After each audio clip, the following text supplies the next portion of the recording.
Everyone walked past him. Some stared. Some whispered. Some laughed quietly. But when the old man finally collapsed on the cold marble floor, only one voice spoke. And it spoke to him in perfect Japanese. The convention center was overflowing with polished shoes, pressed uniforms, and powerful people. Military officials, diplomats, defense contractors, men and women who carried importance in the way they walked.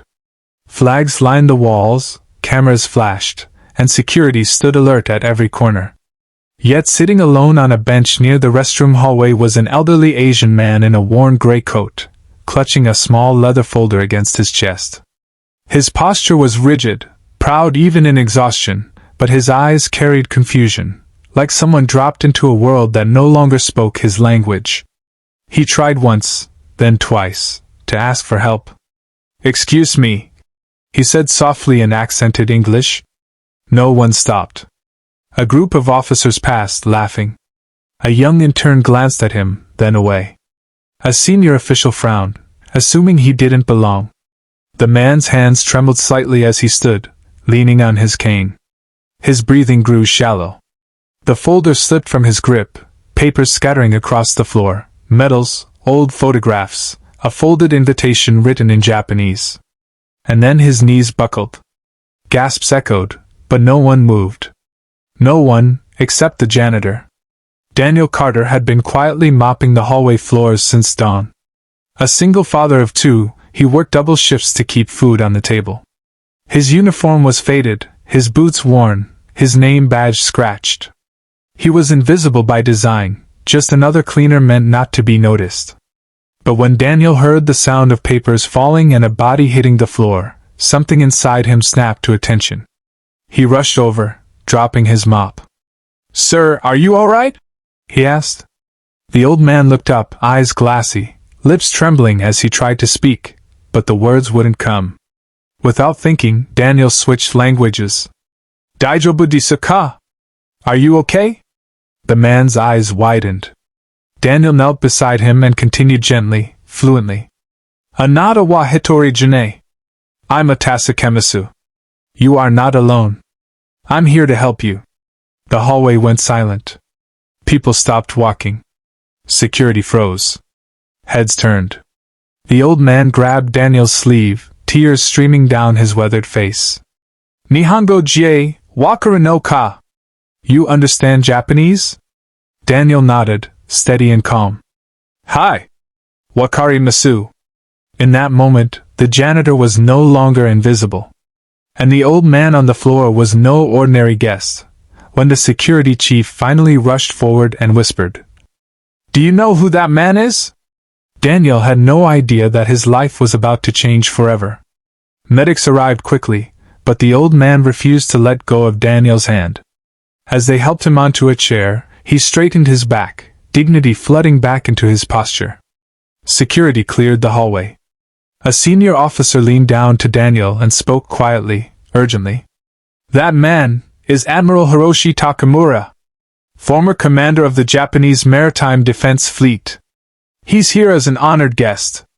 Daniel's throat tightened. Around them, the same people who had ignored the Admiral now stood stiff with embarrassment. The Admiral looked up at Daniel again and spoke softly. "I was invited to speak today," he said in Japanese. "But I arrived early, and suddenly I felt very old. Very alone." Daniel listened. The Admiral continued, voice breaking. "In my life, I commanded thousands. Ships. Fleets. Men willing to die under my orders." He paused. "Today, no one would even look at me." Daniel swallowed hard. He thought of his own life, being ignored, overlooked, dismissed because of a uniform and a job title. He thought of his children, asking why he always looked so tired. He thought of dignity, and how fragile it could be. "You are still seen," Daniel said quietly in Japanese. "Even if the world forgets to look." The Admiral closed his eyes. When the ceremony began, something unexpected happened. Instead of taking the stage immediately, the Admiral requested Daniel to stand beside him. Murmurs rippled through the audience. The Admiral spoke in English now, his voice steady, commanding the room. "Today," he said, "I was reminded that rank means nothing without humanity." He gestured to Daniel. "This man is a janitor. A single father. And the only one who helped me when I fell." Silence. "He did not see an admiral," the old man continued. "He saw a human being." The admiral removed a medal from his folder, one earned decades earlier during a joint humanitarian mission. He placed it gently into Daniel's trembling hands. "For honor," he said. "For kindness. For remembering what truly matters." The room erupted in applause. Daniel stood frozen, tears running down his face, not because of the medal, but because for the first time in years, he felt seen. Later that evening, as Daniel returned to his mop and bucket, the Admiral stopped him one last time. "You taught me something today," the old man said softly.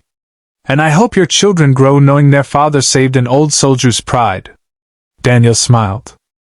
"I hope they learn," he replied, "that every language has one word we all understand." The Admiral nodded. "Respect." And as the doors closed behind them, the world felt just a little more human than before. Sometimes, the greatest heroes don't wear medals or uniforms. Sometimes, they carry a mop, speak kindness, and remind the world that every human deserves to be seen.